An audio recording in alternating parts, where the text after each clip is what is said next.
Hello viewers, Assalamu alaikum. I am Dr. Farida Yasmin. Welcome to my class at Axis Medical School.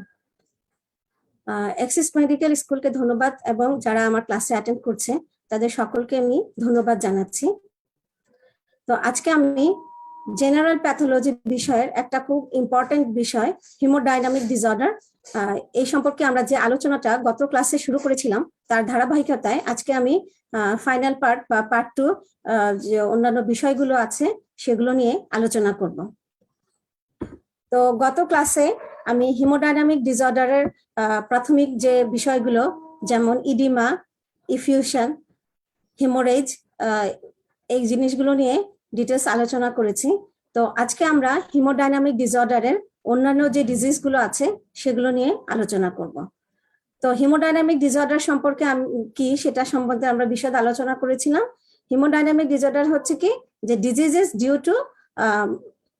Due to disturbance of blood flow, অর্থাৎ blood flow যখন disturbance হয় তখন আমাদের বডিতে যে যে প্রবলেমগুলো হতে পারে সেগুলোই হিমোডাইনামিক ডিসঅর্ডার।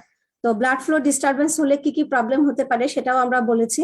অনেক সময় ব্লাডে যে ফ্লুইড থাকে সে ফ্লুইডটা ব্লাড ভেসেল থেকে বাইরে চলে আসে সেরাস ক্যাভিটিতে এবং ইন্টারস্টিশিয়াল স্পেসে যখন ফ্লুইড কালেক্ট হয় তখন আমরা সেটাকে বলি ইডিমা।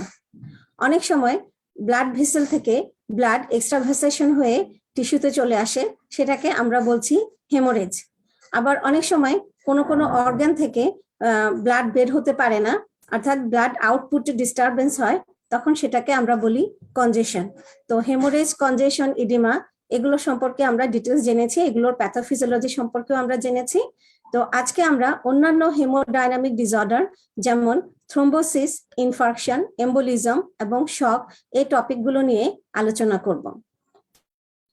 তা আমাদের ক্লিনিক্যাল সেটিংসে বা যা আমরা general ward, surgery ward, medicine ward, এমনকি আউটডোরে আমরা যে পেশেন্টগুলো আমাদেরকে প্রতিনিয়ত ফেস করতে হয়, ম্যানেজ করতে হয়, সেগুলোর ভিতরে অনেক ডিজিজ কিন্তু আছে যেগুলো এই হিমোডাইনামিক ডিস্টারবেন্সের কারণে ডেভেলপ করে। যেমন মায়োকার্ডিয়াল ইনফার্কশন, এই ডিজিজের অনেক পেশেন্ট আমাদেরকে ফেস করতে হয়। তারপরে শকের পেশেন্ট আমাদেরকে ফেস করতে হয়। তারপর embolism, pulmonary embolism, deep vein thrombosis, এরকম ক্লিনিক্যাল সেটিংসে আমরা প্রায় এই ধরনের পেশেন্ট দেখে থাকি। তো আজকের আলোচনা শুরুতে আমি যেটা নিয়ে আলোচনা করব সেটা হচ্ছে থ্রোম্বোসিস। থ্রোম্বোসিস মানে কি সেটা আমরা প্রথমে জানার চেষ্টা করি। যে থ্রোম্বোসিসকে যদি আমরা খুব সহজে ব্যাখ্যা করতে চাই সেটা হচ্ছে যে formation of blood clot inside blood vessel. আমরা তো জানি যে ব্লাড সবসময় নন ইন্টারাপ্টেড স্ট্রিমিং অবস্থায় থাকে যাতে করে অক্সিজেন এবং নিউট্রিয়েন্টস টিস্যুতে সাপ্লাই দেওয়া সম্ভব হয়, এবং সেই জন্য ব্লাড ফ্লোটা সবসময় নন ইন্টারাপ্টেড থাকতে হবে। এখন এই নন ইন্টারাপ্টেড স্ট্রিমিং ব্লাড ফ্লোতে যদি কখনো কোনো ক্লট তৈরি হয়, এখানে তোমরা একটা ফিগার দেখতে পাচ্ছ যে এখানে ব্লাড ফ্লোটা নন ইন্টারাপ্টেড, অর্থাৎ ব্লাড একটা বড় ভেসেল থেকে বের হয়ে একটা ছোট ভেসেলে পাস হয়ে যাচ্ছে, আর এখানে একটা ক্লট তৈরি হয়েছে, ইন্ট্রাভাস্কুলার ক্লট। ক্লট সাধারণত কখন তৈরি হয় আমরা জানি, যখন ব্লাড ভেসেল ইনজুরি হয় তখন কি হয়, সেখানে ক্লটিং ফ্যাক্টর মেকানিজম অ্যাক্টিভেট হবে এবং প্লেটলেট এসে একটা ক্লট তৈরি করবে যেন হিমোস্ট্যাসিস হতে পারে, অর্থাৎ ব্লাডের যে ব্লিডিংটা, এক্সেসিভ ব্লিডিংটা প্রিভেন্ট হতে পারে। কিন্তু ব্লাড ভেসেলের ভেতরে যখন একটা ব্লাড ক্লট তৈরি হয় সেটাকে আমরা বলি থ্রোম্বোসিস। এখন আসবো, আচ্ছা এই থ্রোম্বোসিস হলে কি হতে পারে? এটা সবসময় একটা serious complication to brain and lungs, অর্থাৎ যদি ব্রেনে কখনো এরকম ব্লাড ক্লট হয় ব্রেনের ব্লাড ভেসেলের ভিতরে, অথবা লাংসের কোনো একটা আর্টারিয়াল বাইফার্কেশনে যদি কখনো ক্লট তৈরি হয়, তাহলে সেটা অবশ্যই আমরা জানি যে একটা ফ্যাটাল কমপ্লিকেশন হবে। যেমন আমরা জানি যে ইসকেমিয়া হলে কি হয়, টিস্যুতে নেক্রোসিস হবে, সেলগুলো ডাই আউট হয়ে যাবে এবং অর্গানটা ফাংশন করতে পারবে না। তো এখন আসো, আমি একটু আগে যেটা বললাম যে আমাদের বডির যে নর্মাল হিমোস্ট্যাসিস এবং থ্রোম্বোসিস মেকানিজমটা কি, সেটা হচ্ছে যে নর্মাল হিমোস্ট্যাসিসের উদ্দেশ্য হচ্ছে to maintain blood in a fluid clot free state within normal vessels. আরেকটা হচ্ছে কি to induce a rapid and localised hemostatic plaque at the site of vascular injury. অর্থাৎ নরমালি ব্লাডটা ফ্লুইড ক্লট ফ্রি স্টেটে থাকবে, কিন্তু যখন ইনজুরি হবে তখন সাথে সাথে একটা ক্লট তৈরি হবে। তাহলে এটা হচ্ছে আমাদের নর্মাল হিমোস্ট্যাটিক মেকানিজম।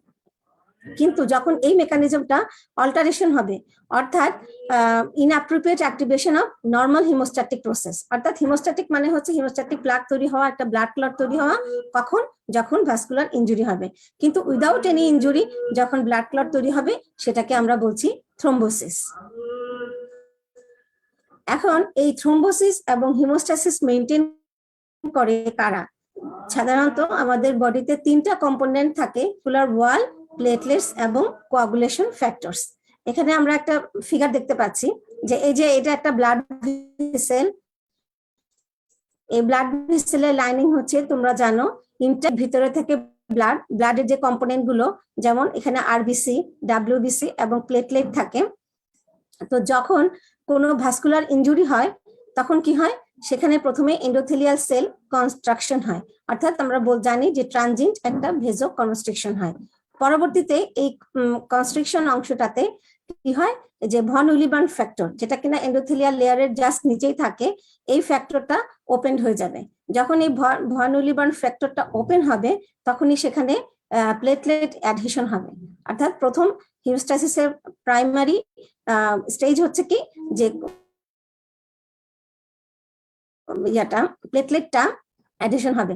তারপর প্লেটলেট অ্যাডিশন হলে প্লেটলেট গুলো অ্যাক্টিভেট হবে, তারা বিভিন্ন রকমের গ্র্যানিউলস রিলিজ করবে এবং পরবর্তীতে এই প্লেটলেটকে ক্লটটাকে স্ট্রেংথ করার জন্য ফিব্রিন ডিপোজিশন হবে।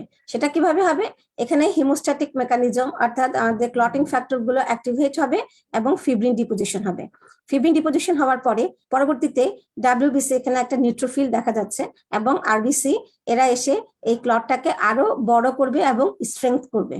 তো এই ক্লটিং মেকানিজমটা যেন মানে এক্সেসিভ না হয়ে যায়, অর্থাৎ এক্সেসিভ ক্লট তৈরি না হয়, ব্লাড ফ্লোটা যেন নন ইন্টারাপ্টেড থাকে, সেজন্য আমাদের বডিতে হিমোস্ট্যাটিক মেকানিজমের সাথে সাথে ফিব্রিনোলাইসিস মেকানিজমটাও অ্যাক্টিভেট হবে।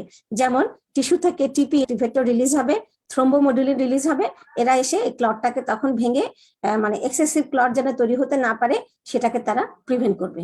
তো এভাবে করে আমাদের বডিতে ভাস্কুলার ইনজুরি হলে হিমোস্ট্যাসিস হচ্ছে।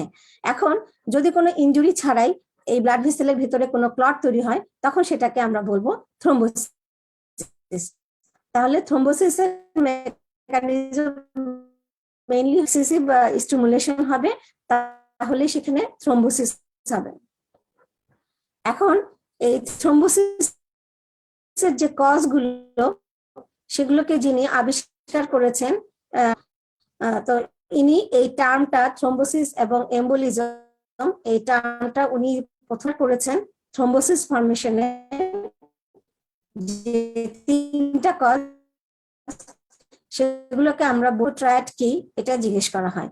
তো ভার্কোট্রায়েড হচ্ছে কি, যে কজেস অফ থ্রোম্বাস ফর্মেশন, যে তিনটা কজ সেগুলো জুরি, stasis or slowing of blood flow এবং ব্লাডের হাইপার কোয়াগুলেবিলিটি। অর্থাৎ ব্লাডে যখন এই কজগুলো তৈরি হবে, ব্লাডের এই অল্টারেশনটা হবে, তখনই সেখানে থ্রোম্বাস ফর্মেশন হবে। তো এটাকে আমরা রবিন্স প্যাথোলজির একটা ফিগার এটা দেখেছি, যে থ্রোম্বোসিস তৈরি হওয়ার যে কারণ সেটা হচ্ছে এন্ডোথেলিয়াল ইনজুরি, এটা হচ্ছে মেইন কারণ, সেজন্য এখানে মোটা অ্যারো দিয়ে দেখানো হচ্ছে। আরো মাইনর কারণগুলো হচ্ছে অ্যাবনর্মাল ব্লাড ফ্লো এবং হাইপার কোয়াগুলেবিলিটি। অর্থাৎ এই তিনটা কারণের যে কোনো একটা যদি স্টিমুলেশন হয় অথবা তিনটা যদি একসাথে হয় তাহলে সেখানে থ্রোম্বাস ফর্মেশন হবে। তো আমরা এখন আসি যে আমরা এন্ডোথেলিয়াল ইনজুরি হলে কিভাবে ব্লাড ক্লট হয়, সেটা তো প্লেটলেট অ্যাকুমুলেশন হবে, পরবর্তীতে ব্লাড ক্লটিং ফ্যাক্টর অ্যাকুমুলেশন হবে, ফিব্রিন আসবে এবং আরবিসি এবং নিউট্রোফিল এন্ট্রাপ্ট হয়ে একটা হিমোস্ট্যাটিক প্লাক তৈরি করবে, যেটা কিনা আমরা থ্রোম্বোসিস বলতে পারি। এখন আসো আরো যে দুটো মাইনর কারণ, অল্টারেশন অফ ব্লাড ফ্লো। তো এটা কিভাবে থ্রোম্বোসিস করে? তো আমাদের বডিতে নর্মালি ব্লাড ফ্লো কিভাবে হয় এটা জানো, যে এন্ডোথেলিয়াল লাইনিংটা পেরিফেরিতে থাকে, ওয়ালের সাথে থাকে, আর ব্লাড ফ্লোটা ল্যামিনার ফ্লো, এটা মিডল দিয়ে ব্লাড ভেসেলের মাঝখান দিয়ে ফ্লো হচ্ছে, অর্থাৎ আরবিসি এবং ডাব্লিউবিসি প্লেটলেট গুলো ঠিক মাঝখান দিয়ে স্ট্রিমিং ফ্লোয়ে যাচ্ছে। তো এখন যখন এই ল্যামিনার ব্লাড ফ্লোটা ইন্টারাপ্টেড হয় কখন হতে পারে, যেমন এখানে আমরা একটা ফিগার দেখতে পাচ্ছি যে এখানে এই ব্লাড ভেসেলের মধ্যে অ্যাথেরোস্ক্লেরোটিক প্লাক, একটা প্লাক তৈরি হয়েছে যার কারণে এই ল্যামিনার ব্লাড ফ্লোটা ডিসরাপ্টেড হচ্ছে, যেটাকে আমরা বলি অর্থাৎ এখানে ব্লাড টার্বুলেন্ট বা লাফিয়ে লাফিয়ে চলছে, এটাকে বলা হচ্ছে টার্বুলেন্ট ব্লাড ফ্লো। তো সাত প্লাক দেখি এবং টার্বুলেন্ট ব্লাড ফ্লো দেখে থাকি। তো এই টার্বুলেন্ট ব্লাড ফ্লো যখন হয় তখন এই ব্লাড ফ্লো যখন স্লো হয়ে যেতে পারে তখন সেখানে একটা থ্রোম্বোসিস তৈরি হওয়ার চান্সটা বেড়ে যায়। তো এরকম টার্বুলেন্সের কারণে কোথায় কোথায় থ্রোম্বোসিস হয়, যেমন আর্টারিতে হতে পারে, এবং সেটা কি কারণে হতে পারে, সাধারণত অ্যাথেরোস্ক্লেরোটিক প্লাক যদি থাকে কোনো আর্টারিতে, সেখান থেকে এরকম টার্বুলেন্স ব্লাড ফ্লো হতে পারে, সেখান থেকে থ্রোম্বোসিস তৈরি হতে পারে। আরেকটা হচ্ছে ভেনাস থ্রোম্বোসিস। তো ভেনাস থ্রোম্বোসিস সাধারণত স্ট্যাসিস, স্ট্যাসিস মানে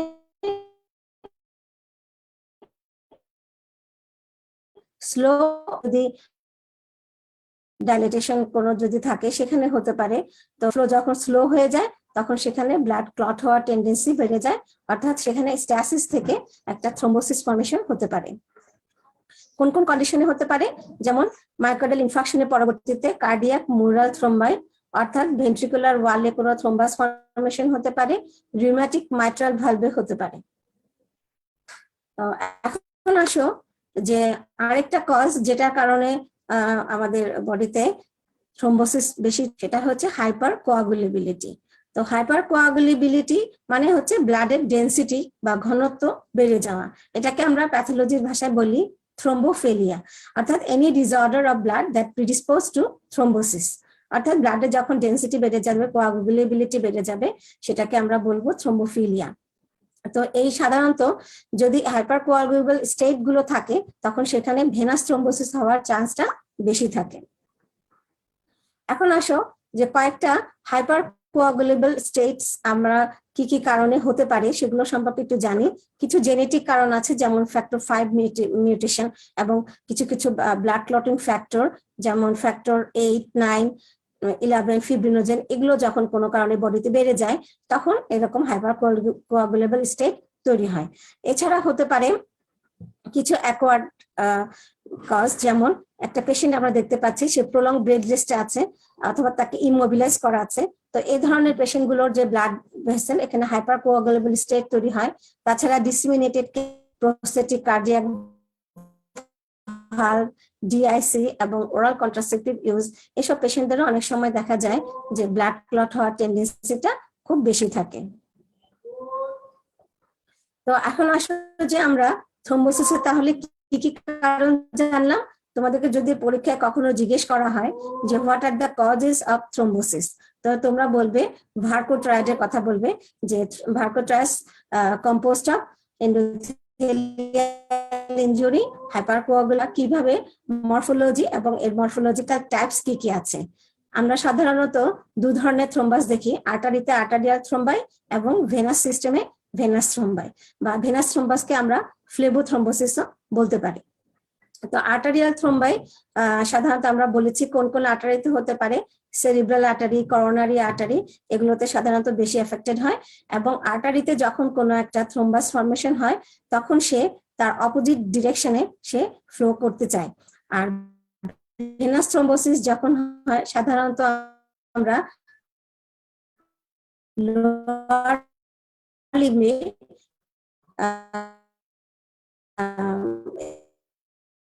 সেদিকে থ্রোম্বাসটা ফ্লো হতে থাকে, সেজন্য দিকে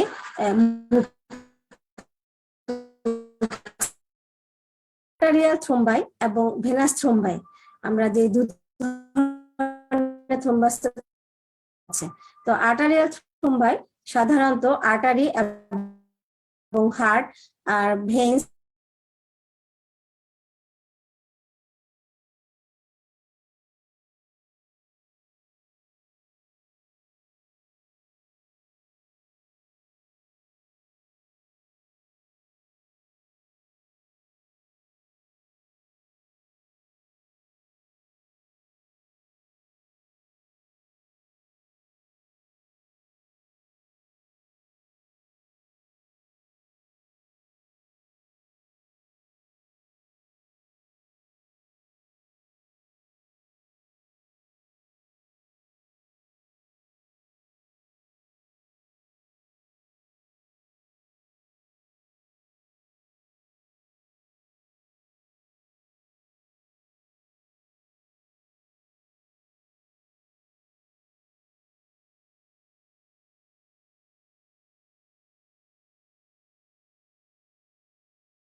এখন শুনতে পাচ্ছ?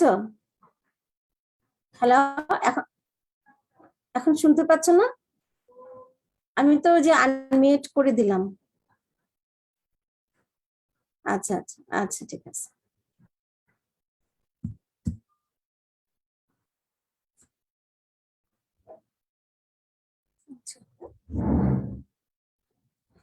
আমরা আর্টারিয়াল থ্রোম্বাই এবং ভেনাস থ্রোম্বাই এই দুটোর ভিতরে ডিফারেন্স সম্পর্কে আলোচনা করছিলাম।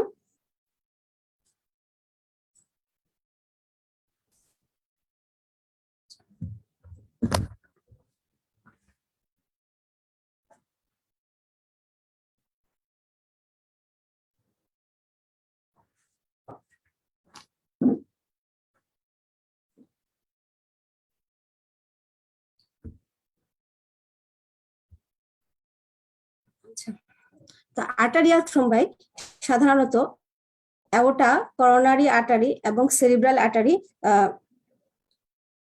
আচ্ছা সেরিব্রাল আর্টারি এগুলোতে ইনভলভ হয়। আর ভেনাস থ্রোম্বাই সাধারণত সুপারফিশিয়াল ভ্যারিকোজ ভেইনস এবং লোয়ার লিম্বের ডিপ ভেইনগুলোতে বেশি এফেক্টেড হয়। তো আমাদেরকে যদি কখনো জিজ্ঞাসা করা হয় যে আর্টারিয়াল থ্রোম্বাইয়ের কারণ কি, সেটা হচ্ছে অ্যাথেরোস্ক্লেরোসিস, অর্থাৎ এন্ডোথেলিয়াল সেল ইনজুরি হলেই আর্টারিয়াল থ্রোম্বাইটা ডেভেলপ করবে। আর ভেনাস থ্রোম্বাই ডেভেলপ করার কারণ হচ্ছে স্ট্যাসিস বা স্লাগিশ ব্লাড ফ্লো, যেমন অ্যাওর্টিক অ্যানোরিজম এবং কার্ডিয়াক ভালভের যে থ্রোম্বাস গুলো হয় সেগুলো হচ্ছে সাধারণত ভেনাস থ্রোম্বাই। আচ্ছা, আর্টারিয়াল থ্রোম্বাই ইউজুয়ালি মিউরাল অর্থাৎ লুমেনে থাকবে এবং সাধারণত এটা লুমেনকে অক্লুড করে না। আর কিন্তু ভেনাস থ্রোম্বোসিস, যেহেতু এগুলো আমরা বলেছি ডিপ ভেন থ্রোম্বোসিস বা লোয়ার লিম্বের ডিপ ভেন গুলোতে বেশি হয়, সেখানে তোমার এটা সাধারণত ভেন্সকে অক্লুশন করে দেয়। আর আর্টারিয়াল থ্রোম্বাই এবং ভেনাস থ্রোম্বাইতে দুটো জিনিস কমনলি আমরা দেখি, সেটা হচ্ছে লাইন অফ জেন। এটা সম্পর্কে আমি একটু পরে বলছি। তো আর্টারিয়াল থ্রোম্বাই সাধারণত একটু গ্রে হোয়াইট থাকে, আর ভেনাস থ্রোম্বোসিসে যেহেতু ব্লাডটা স্ট্যাসিসের কারণে হয়, এটা রেড ব্লু কালার থাকবে। আর আর্টারিয়াল থ্রোম্বাই গ্রোস রেট্রোগ্রেড, অর্থাৎ যেখানে অরিজিন হচ্ছে তার উল্টো দিকে সে মুভ করে। আর ভেনাস থ্রোম্বোসিসটা হচ্ছে কি, যে ব্লাড যেখানে ক্লটটা তৈরি হচ্ছে তার ডিরেকশনে, অর্থাৎ ব্লাড ফ্লো ডিরেকশনে সে ফ্লো করছে, যার কারণে আমরা আলটিমেটলি এটার লক্ষ্য হচ্ছে কি যে হার্টের দিকেই যাচ্ছে। তো থ্রোম্বাসের যে কম্পোজিশন, তোমাদেরকে যদি কখনো জিজ্ঞেস করা হয় যে থ্রোম্বাসে কি কি থাকবে, তাহলে খুব সহজ কথা, থ্রোম্বাস হতে হলে কি কি লাগবে? প্রথমে প্লেটলেট অ্যাগ্রিগেশন হতে হবে, তারপরে সেখানে ফিব্রিন অ্যাকুমুলেশন হবে, পরবর্তীতে রেড সেল এবং কিছু ডিজেনারেটিং লিউকোসাইটস আসবে। তাহলে ব্লাডের যে কম্পোনেন্টস গুলো যেমন প্লেটলেট, ফিব্রিন, আরবিসি, ডাব্লিউবিসি, এরা মিলেই তোমার থ্রোম্বোসিস বা থ্রোম্বাস ফর্ম করবে। এখন আসো যে একটা পেশেন্ট যদি এক্সপায়ার করে, থ্রোম্বোসিস হলো, সেখান থেকে ইনফার্কশন হলো, যদি পেশেন্টটা এক্সপায়ার করে তাহলে আমরা কিভাবে বুঝবো যে এই থ্রোম্বাসটা তার জীবিত থাকা অবস্থায় হয়েছে নাকি তার মৃত্যুর পরে ব্লাডটা ক্লট হয়েছে? এটা আমাদের মেডিকো লিগাল একটা ইস্যু তৈরি হয়। তো আমরা অ্যান্টিমর্টেম থ্রোম্বাস এবং পোস্টমর্টেম ক্লট, এই দুটোর ভিতরে কিছু বেসিক ডিফারেন্স আছে। যেমন থ্রোম্বাস, আমরা জানি থ্রোম্বাস হতে হলে এন্ডোথেলিয়াল ইনজুরি হতে হবে, প্লেটলেট অ্যাগ্রিগেশন হতে হবে, এবং ওই ইনজিউর্ড এন্ডোথেলিয়াল অংশটাতেই কিন্তু প্লেটলেট অ্যাগ্রিগেশন হয়ে থ্রোম্বাসটা তৈরি হয়। সো থ্রোম্বাসটা কি হবে? ওয়ালের সাথে অ্যাডিশন থাকবে, অর্থাৎ অ্যাডহারেন্ট টু ওয়াল হবে। আর পোস্টমর্টেম ক্লট, এটা তার পেশেন্টের মৃত্যুর পরে ব্লাডটা ক্লট হয়ে গিয়েছে, সেটা কিন্তু ওয়ালের সাথে অ্যাডিশন থাকবে না। অ্যান্টিমর্টেম থ্রোম্বাস রেড কালার থাকবে, কারণ আমরা জানি যে ব্লাডের কম্পোনেন্ট নিয়ে থ্রোম্বাস তৈরি হয়।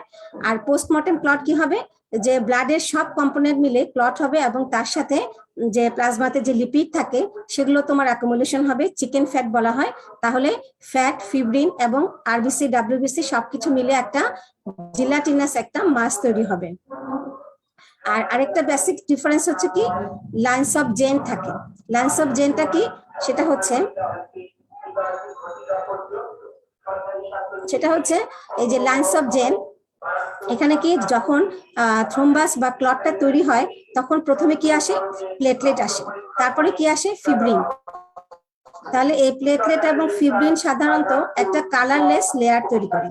পরবর্তীতে যখন আরবিসি এন্ট্রাক্ট হয় তখন সেটা রেড কালার ডেভেলপ করে, অর্থাৎ এখানে অল্টারনেটলি পিল কালার এবং রেড কালারের একটা লেয়ার তৈরি হয়। এই জন্য ক্লটটাকে আমরা দু রকমের কালার দেখি, প্লেটলেট এবং ফিব্রিন রিচ যে পেল লেয়ার, এবং আরেকটা হচ্ছে আরবিসি রিচ রেড লেয়ার। তো এরকম এই লেয়ারে লেয়ারে থাকে বলে এই এগুলাকে বলা হয় লাইন্স অফ জেন। অর্থাৎ কিছু আমরা খালি চোখেও একটা সাদা এবং আরেকটা লাল, একটু পেল এবং একটা রেড কালারের কম্বিনেশন দেখতে পাবো। তো এই লাইন অফ জেন সাধারণত তোমার অ্যান্টিমর্টেম থ্রোম্বাসে থাকে, কিন্তু পোস্টমর্টেম ক্লটে কখনো তোমার লাইন অফ জেন আমরা পাবো না। তোমাদেরকে প্রায় পরীক্ষাতে অ্যান্টিমর্টেম থ্রোম্বাস এবং পোস্টমর্টেম ক্লট এই দুটোর ডিফারেন্স নিয়ে জিজ্ঞাসা করা হয়। তো এখন আসো, এই যে এখানে আমরা একটা হিস্টোপ্যাথোলজি দেখতে পাচ্ছি, একটা আর্টারিতে একটা ব্লাড ক্লট বা যেটাকে আমরা থ্রোম্বাস বলে থাকি সেরকম একটা ছবি দেখতে পাচ্ছি। এখন আসো, একটা আর্টারিতে বা একটা ভেইনে একটা থ্রোম্বোসিস হলো, তো পরবর্তী প্রশ্ন কি যে এটা কি হতে পারে? এ থেকে কি পেশেন্ট সাথে সাথে এক্সপায়ার করবে নাকি এটা ভালো হতে পারে? তাহলে আমরা যেটা দেখেছি সেটা হচ্ছে যে প্রপাগেশন অ্যান্ড অবস্ট্রাকশন, অর্থাৎ এখানে ক্লটটা প্রথমে ছোট ছিল, পরবর্তীতে বড় হতে হতে পুরা লুমেনটাই অবস্ট্রাকশন করে ফেলতে পারে। অনেক সময় ছোট একটা থ্রোম্বাস তৈরি হয়েছে, পরবর্তীতে স্ট্রিমিং ব্লাড ফ্লো এর কারণে সেটা ভেঙে ডিসলিউশন হয়ে যেতে পারে। তো এখানে আমি একটা ক্লিনিক্যাল কোরিলেশন একটা কথা বলতে পারি, সেটা হচ্ছে আমরা জানি যে থ্রোম্বাস হতে হলে প্লেটলেট অ্যাগ্রিগেশন হতে হবে, হ্যাঁ, অর্থাৎ এবং ফিব্রিন অ্যাগ্রিগেশন হতে হবে। তো যখন এই তার মানে এখন যদি আমরা কোনো কারণে প্লেটলেট অ্যাগ্রিগেশনকে ইনহিবিট করে এরকম কোন ড্রাগস পেশেন্টকে আমরা দিতে পারি। যেমন হঠাৎ করে আমাদের সিসিইউ ওয়ার্ডে একটা কার্ডিয়াক এমআই পেশেন্ট যখন আসে, তখন আমরা ধরে নেই যে তার করোনারি আর্টারি থ্রোম্বোসিস থেকেই তার ইনফ্রাকশনটা বা তার পেইনটা হচ্ছে। তো এখন আমরা ইমিডিয়েটলি যেটা করতে পারি যে এমন কিছু ড্রাগস যেগুলো প্লেটলেট অ্যাগ্রিগেশনকে প্রিভেন্ট করবে, অথবা এই যে থ্রোম্বাস ব্লাড ক্লটটাকে লাইসিস করে দিবে, ভেঙে দিবে, ডিসলিউশন করে দিবে, এরকম কোনো ড্রাগস যদি আমরা ইউজ করি তাহলে পেশেন্টকে ইমিডিয়েটলি আমরা থ্রোম্বাস থেকে রিলিভ করতে পারি। যেমন স্টেপ্টোকাইনেজ ইনজেকশন দেওয়া হয়, তোমরা জানো, থ্রোম্বোলাইটিক এজেন্টস। এছাড়া পেশেন্টকে আমরা সবসময় অ্যাসপিরিন খেতে দেই। অ্যাসপিরিনের রোল কি? যে প্লেটলেট অ্যাগ্রিগেশনকে ইনহিবিট করে, যাতে করে সে পরবর্তীতে তার থ্রোম্বাস ফর্মেশনের থেকে প্রিভেন্ট করতে পারে। হ্যাঁ রোদেলা, শুনতে পাচ্ছেন? ওয়ালাইকুম সালাম।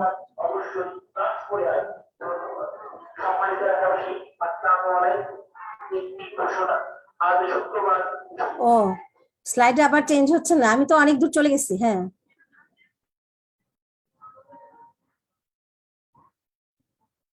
ও আচ্ছা, আবার ইয়ে করতে হবে না? আচ্ছা ঠিক আছে।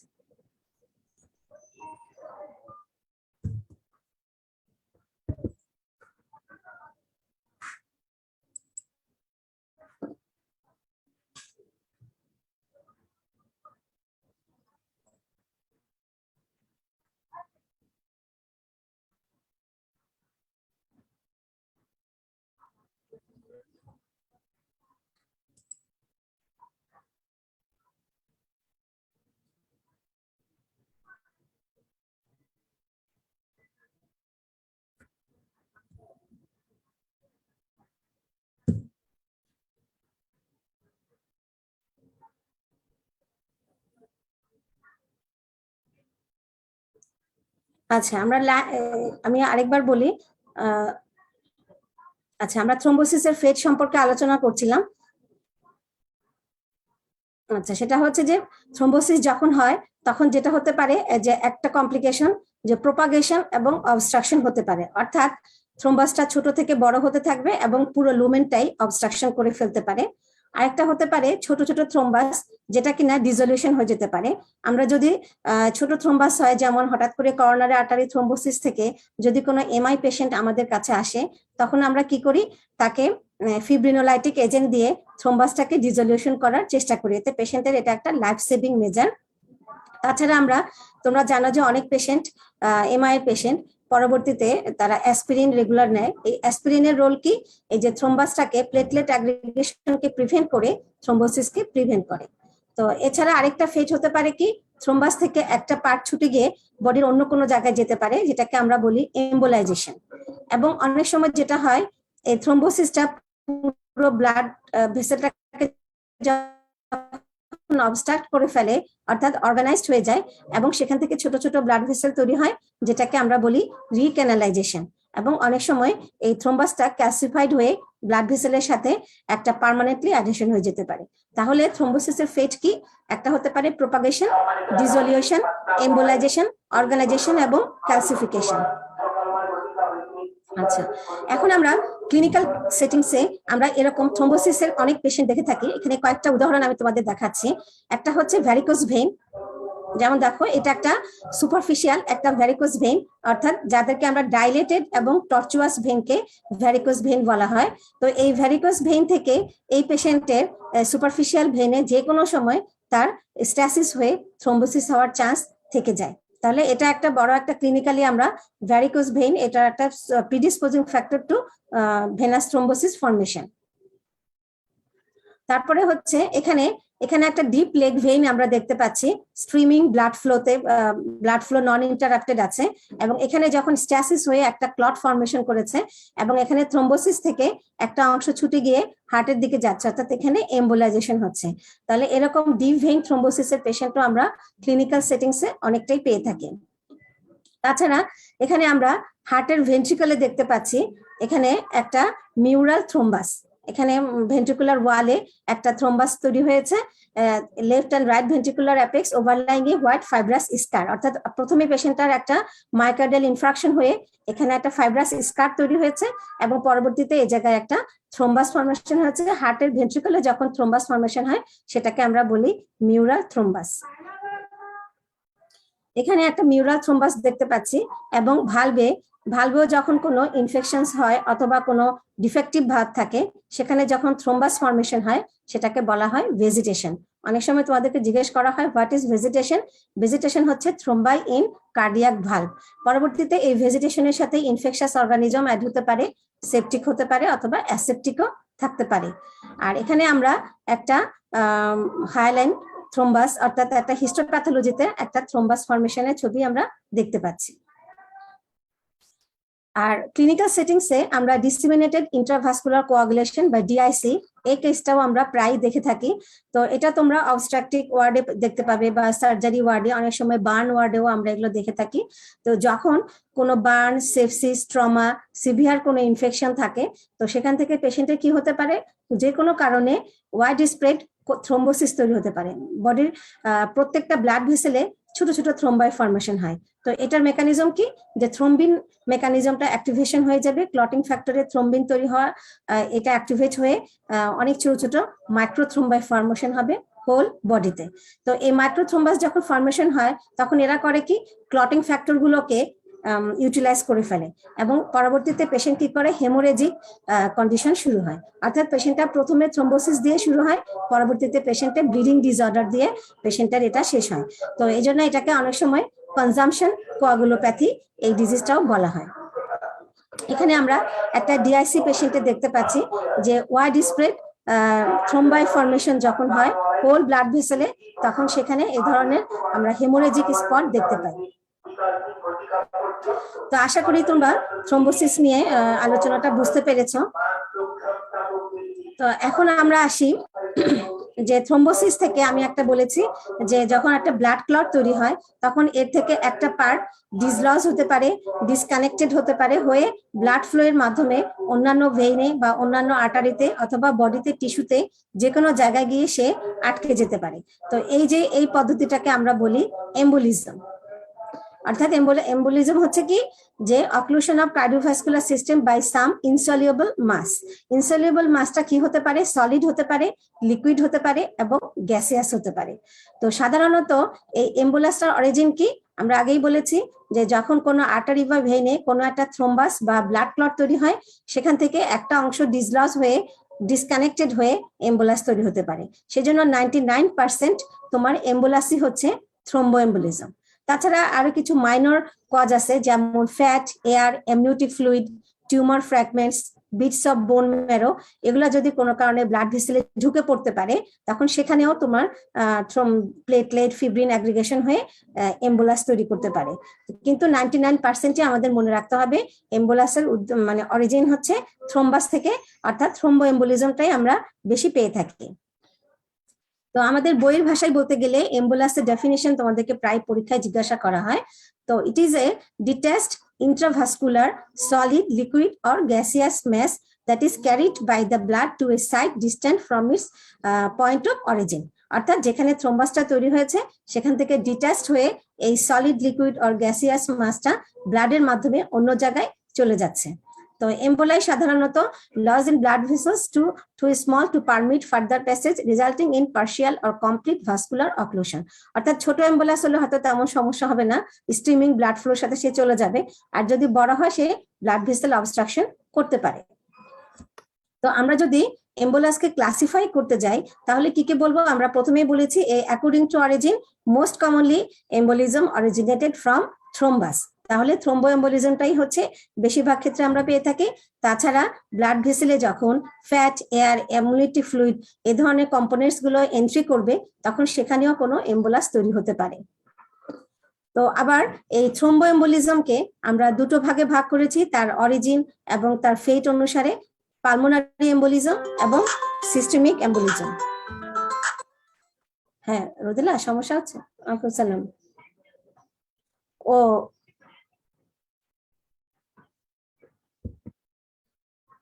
আচ্ছা, এটা বারবার এই সমস্যা হচ্ছে কেন?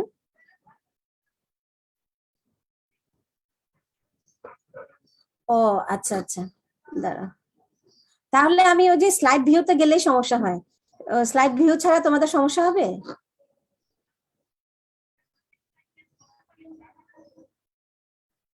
আচ্ছা, এখন কোন জায়গায় আছে?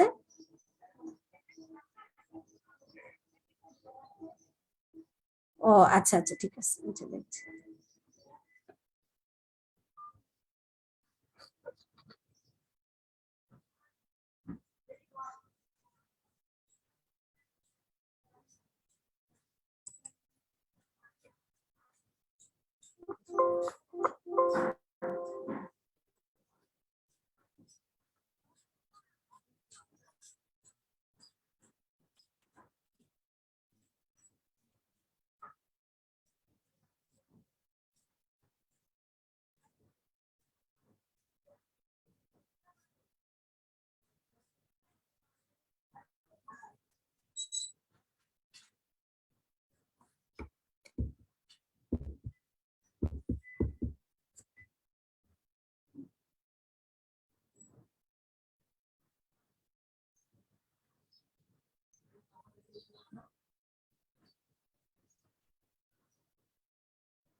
রোদেলা, ওই যে স্লাইড ভিউ না দিলে মনে হয় সমস্যা হয় না, তাই না? তোমাদেরকে দেখতে অসুবিধা হয়?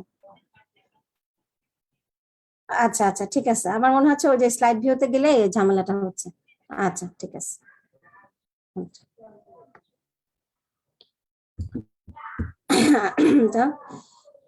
Sorry for interruption. আচ্ছা, তাহলে আমরা অ্যান্টিমর্টেম থ্রোম্বাস এবং পোস্টমর্টেম ক্লট এই দুটোর মধ্যে ডিফারেন্সটা আমরা জানতে পেরেছি। আচ্ছা, এখন আসি আমরা থ্রোম্বোসিসের ফেট সম্পর্কে একটু আলোচনা করি। যে একটা পেশেন্ট, একটা ব্লাড ভেসেলে যখন ব্লাড ক্লট বা থ্রোম্বোসিস তৈরি হয়, তখন আমরা কি কি প্রবলেম হতে পারে সেখান থেকে। তো প্রথমে হতে পারে যে এই ক্লটটা ধীরে ধীরে বড় হয়ে পুরো ব্লাড ভেসেলটাকে অবস্ট্রাকশন করে, অর্থাৎ প্রোপাগেশন এবং অবস্ট্রাকশন করতে পারে। তো অনেক সময় এই ব্লাড ক্লটটা ভেঙে যেতে পারে, স্ট্রিমিং ব্লাড ফ্লো এর কারণে ডিসোলিউশন হতে পারে, এবং অনেক সময় এই ব্লাড ক্লট থেকে একটা অংশ ছুটে গিয়ে এম্বোলাইজ হয়ে অন্য জায়গায় যেতে পারে। আবার অনেক সময় দেখা যায় যে পুরো ব্লাড ক্লটটা পুরো ব্লাড ভেসেলকে অবস্ট্রাকশন করেছে, অর্গানাইজড হয়েছে, এবং পরবর্তীতে এখানে ছোট ছোট ব্লাড ভেসেল তৈরি হয়েছে, অর্থাৎ রিক্যানালাইজেশন হয়েছে, এবং কখনো কখনো এই থ্রোম্বাসটা ক্যালসিফাইড হয়ে যেতে পারে।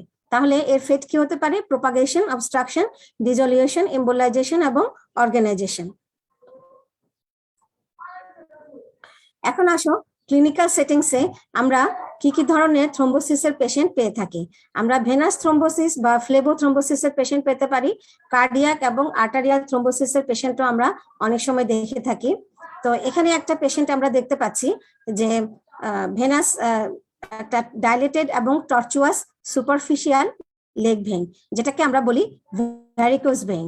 এই ভ্যারিকোজ ভেইনে সাধারণত টর্চুয়াসিটি এবং এই কারণে দেখা যায় স্লাগিশ ব্লাড ফ্লো থাকে, এবং এখানে সেজন্য ভেনাস থ্রোম্বোসিস বা ফ্লেবো থ্রোম্বোসিস হওয়ার চান্সটা অনেক বেশি থাকে, যেটাকে আমরা বলি ভ্যারিকোজ। অনেক সময় এই ভ্যারিকোজ ভেইন থেকে ভ্যারিকোজ আলসার ডেভেলপ করতে পারে, যেটা তোমরা ওয়ার্ডে প্রায় পেশেন্টটা দেখে থাকবে। এখানে এটা হচ্ছে একটা ডিপ লেগ ভেইন, হ্যাঁ, যেমন popliteal vein, iliac vein, femoral vein. তো এই ভেইন গুলোতে কি হয়, নর্মাল যে আনইন্টারাপ্টেড ব্লাড ফ্লো থাকে সেখানে অনেক সময় থ্রোম্বাস ফর্মেশন হতে পারে। স্লাগিশ ব্লাড ফ্লো থেকে থ্রোম্বোসিস বা ফ্লেবোথ্রোম্বোসিস ডেভেলপ করতে পারে। এই ফ্লেবোথ্রোম্বোসিস থেকে যখন একটা অংশ ডিসলজ হয়ে যায়, তখন সেখানে এখান থেকে একটা এম্বোলাস তৈরি হতে পারে, এবং এই এম্বোলাসটা দেখো ডিরেকশন হচ্ছে কি ব্লাড ফ্লোর দিকে, অর্থাৎ হার্টের দিকে, যে সেখানে সেটা লাংসে গিয়ে লস হয়ে পালমোনারি এম্বোলিজম ডেভেলপ করতে পারে। তো এরকম ডিপ ভেন থ্রোম্বোসিসের পেশেন্টও আমরা প্রায় ক্লিনিক্যাল সেটিংসে ম্যানেজ করতে হয়। যদি মায়োকার্ডিয়াল ইনফাকশনের পরে একটা ফাইব্রোসিস হয়েছে এবং সেখানে স্লো ব্লাড ফ্লো এর কারণে মায়োকার্ডিয়াল কন্ট্রাক্টিলিটি কমে যাওয়ার কারণে এখানে কি হচ্ছে, একটা থ্রোম্বাস ফর্মেশন হচ্ছে। তো এই হার্টের ভেন্ট্রিকলে যখন কোনো থ্রোম্বাস ফর্মেশন হয়, সেটাকে আমরা বলি মিউরাল থ্রোম্বাস। এখানে একটা মিউরাল থ্রোম্বাসের ছবি, এবং তার সাথে কার্ডিয়াক ভালভে একটা থ্রোম্বাস তৈরি হচ্ছে আমরা দেখতে পাচ্ছি। তো কার্ডিয়াক ভালভে যখন কোনো থ্রোম্বাস তৈরি হয়, তখন সেটাকে বলা হয় ভেজিটেশন বলা হয়। তো এই ভেজিটেশন অনেক সময় এর সাথে ব্যাকটেরিয়া, স্ট্রিমিং ব্লাড ফ্লো থেকে ব্যাকটেরিয়া বা ফাঙ্গাস জমা হয়ে একটা ইনফেক্টেড ভেজিটেশন হতে পারে, বা অথবা ইনফেকশন না থাকলে ব্ল্যান্ড ভেজিটেশন আমরা প্রায় দেখে থাকি। এখানে একটা হিস্টোপ্যাথোলজিক্যাল ফিগার আমরা দেখতে পাচ্ছি যে একটা ব্লাড ভেসেলের ভিতরে একটা হাইলিন থ্রোম্বাস তৈরি হয়েছে। তো ক্লিনিক্যালি আমরা আরেকটা পেশেন্ট দেখে থাকি, সেটা হচ্ছে ডিআইসি বা ডিসেমিনেটেড ইন্ট্রাভাস্কুলার কোয়াগুলেশন। তো এই ডিজিজটা হচ্ছে কি, কোনো কারণে যখন আমাদের বডির সব ব্লাড ভেসেলে ছোট ছোট মাইক্রোথ্রোম্বাই তৈরি হয়, অর্থাৎ ওয়াইড স্প্রেড থ্রোম্বিন অ্যাক্টিভেশন হয়ে প্রত্যেকটা ব্লাড ভেসেলে, বিশেষ করে আমাদের ছোট ছোট ব্লাড ভেসেল গুলোতে মাইক্রোথ্রোম্বাই তৈরি হচ্ছে, এবং এই থ্রোম্বাই গুলো পরবর্তীতে কি করে, যে এরা ব্লাড কোয়াগুলেশন ফ্যাক্টর গুলোকে ইউটিলাইজ করে ওরা পরবর্তীতে পেশেন্টের ব্লিডিং ডায়াথিসিস ডেভেলপ করে, অর্থাৎ পেশেন্টটা প্রথমে থ্রোম্বোসিস হয়, পরবর্তীতে ব্লিডিং হয়। তো এগুলো সাধারণত কখন হয়, এই ডিআইসিটা সিভিয়ার ব্যাকটেরিয়াল বা ভাইরাল ইনফেকশন থেকে হতে পারে, অ্যালার্জিক ডিজিজ, ট্রমা, শক বা কোনো ম্যালিগনেন্সি যদি থাকে, সেখান থেকে এই ডিআইসিটা ডেভেলপ করতে পারে। আমরা বিভিন্ন রকম অবস্ট্রাকটিভ ওয়ার্ডও আমরা ইমার্জেন্সি কেসে এরকম ডিআইসি পেশেন্ট আমরা প্রায় দেখে থাকি। তো এখানে একটা ডিআইসি পেশেন্টের যে ওয়াইড স্প্রেড একটা থ্রম্বিন অ্যাক্টিভেশন হয়ে ব্লাড ক্লট তৈরি হয়েছে তার ব্লাড ভেসেল গুলোতে, তো সেগুলোর কারণে এখানে একটা পেচিকিয়াল হেমোরেজ হচ্ছে, তো সেই ছবিটা আমরা দেখতে পাচ্ছি। আচ্ছা, এখন আসো থ্রোম্বোসিস থেকে আমরা এর একটা ফেট হচ্ছে কি এম্বোলাস তৈরি হওয়া, অর্থাৎ থ্রোম্বাসের বা ব্লাড ক্লটের একটা পার্ট ছুটে যায়, একটা পার্ট ডিটাচড হয় অথবা ডিসকানেক্টেড হয়ে ব্লাড স্ট্রিমিং ব্লাড ফ্লোর মাধ্যমে সে আরেকটা জায়গায় গিয়ে লস হতে পারে। তো সেটাকে আমরা বলছি এম্বোলিজম বা এম্বোলাস। তাহলে এম্বোলাসটা কি? occlusion of cardiovascular system by some insoluble, এই ম্যাচটা হতে পারে সলিড, লিকুইড অথবা গ্যাসিয়াস। তো আমরা আগেই বলেছি যে সাধারণত থ্রোম্বাস তৈরি হওয়া থেকে থ্রোম্বাসের একটা পার্ট ডিসলস্ট হয়ে এম্বোলাস তৈরি করে। সো ম্যাক্সিমাম এম্বোলাসে তৈরি হবে অরিজিন কোথা থেকে হবে? থ্রোম্বাস থেকে। তাহলে আমরা ক্লিনিক্যালি থ্রোম্বোএম্বোলিজম পাবোই 99%। এছাড়া ব্লাড ভেসেলের ভিতরে যদি ফ্যাট, এয়ার, অ্যামনিওটিক ফ্লুইড, কোনো টিউমার ফ্র্যাগমেন্টস বা বিটস অফ বোন ম্যারো থেকে থাকে, সেখান থেকেও এম্বোলাস তৈরি হতে পারে। তাহলে বইয়ের ভাষায় বলতে গেলে আমাদেরকে বলতে হয় যে an embolus is a detached intravascular solid, liquid or gaseous mass that is carried by the blood to a site distant from its point of origin। তাহলে এটা হচ্ছে কি, যেটা একটা সলিড, লিকুইড অর গ্যাসিয়াস মাস, যেটা একটা পয়েন্টে তৈরি হবে থ্রোম্বাস হিসেবে এবং সেখান থেকে ডিটাচড হয়ে সে অন্য জায়গায় চলে যাবে। তো এই এম্বোলাই কোথায় ব্লাড ভেসেলে লজ হতে পারে? যদি ছোট এম্বোলাই হয় সেটা করবে কি স্ট্রিমিং ব্লাড ফ্লো বা এর কারণে ডিজলিউশন হয়ে যেতে পারে, অথবা অনেক সময় এটা বড় এম্বোলাস হলে পার্শিয়াল বা কমপ্লিট ভাস্কুলার অক্লুশন হতে পারে। এখন আসো আমরা যদি এম্বোলাসকে ক্লাসিফাই করি তাহলে আমরা কি কি দেখব? একটা হচ্ছে আমরা মোস্টলি আমরা যেটা অরিজিন হয় থ্রোম্বাস থেকে, তাহলে থ্রোম্বোএম্বোলিজম। আর যদি ফ্যাট, এয়ার বা অ্যামনিওটিক ফ্লুইড ব্লাড ভেসেলে থেকে। এখন এই থ্রোম্বোএম্বোলিজম এর অরিজিন এবং এর ফেট অনুসারে আমরা একে দুটো ভাগে ভাগ করেছি, একটা হচ্ছে পালমোনারি এম্বোলিজম আর একটা হচ্ছে সিস্টেমিক। তো আমাদের জানতে হবে পালমোনারি এম্বোলিজমের সোর্স কি এবং এটার ফেট কি। তো পালমোনারি এম্বোলিজমের সোর্স হচ্ছে কি সাধারণত ডিপ লেগ ভেইন। আমরা একটু আগে যে ছবিটা দেখিয়েছি যে কোনো পেশেন্ট যদি ডিপ লেগ ভেইন যেমন পপ্লিটিয়াল, ফিমোরাল, ইলিয়াক ভেইন এগুলোতে কোনো থ্রোম্বাস ফর্মেশন হয়, এই থ্রোম্বাস থেকে একটা এম্বোলাস ডিসলজ হয়ে কোথায় যাবে? সরাসরি রাইট হার্টে। রাইট হার্ট থেকে সে কোথায় যাবে?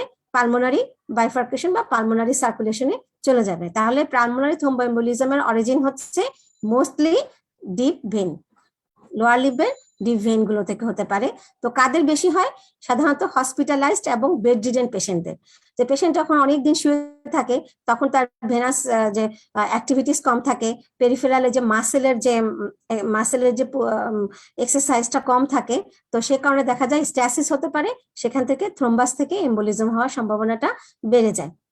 তো সাধারণত এই এম্বোলাসটা কোথায় কোথায় বেশি আটকাতে পারে?